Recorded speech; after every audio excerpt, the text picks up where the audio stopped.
तेल बिना सुखो है दिया सखी, तेल बिना सुखो है दिया सखी, सैया मिलल दूध पिया सखी, बोला हाय रे हा।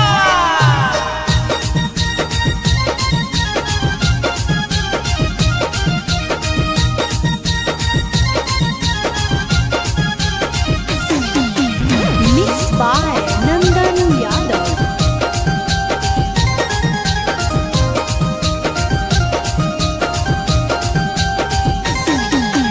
होली में चोली पहुना खोले बैलना देखी दे राजा है,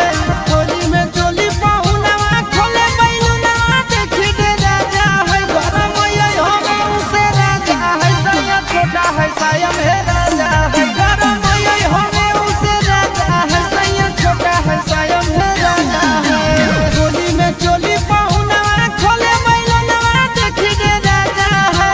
होली में चोली पहुना खोले बैलना देखी दे राजा है, गरम ये हमें उसे राजा है, सैया छोटा है साया में राजा है, गरम ये हमें उसे राजा है, सैया छोटा है साया में राजा है।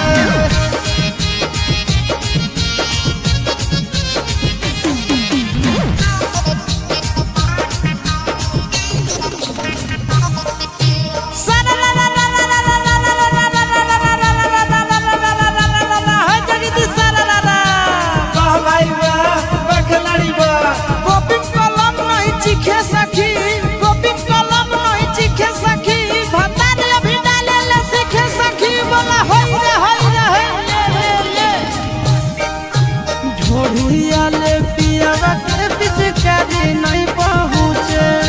रंग कही साया चोली तो सरिया में लुके,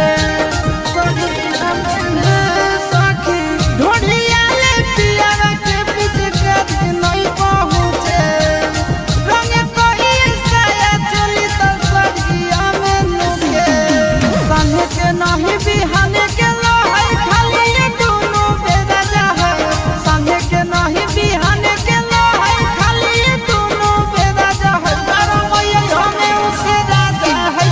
छोटा है साया में, गरम ये हमें उसे राजा है, सैया छोटा है साया में राजा है।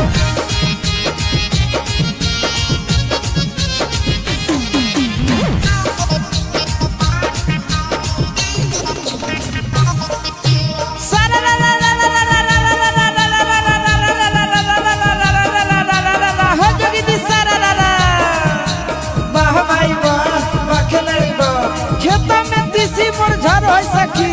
खेता में तीसी मुरझार है सखी, होली में भतार नहीं चढ़ है सखी, बोला हाय रे फागुन में उपास है मोर चिरावा बेचारा, लगे होलिया में लिए पड़ते बैगन के सहारा,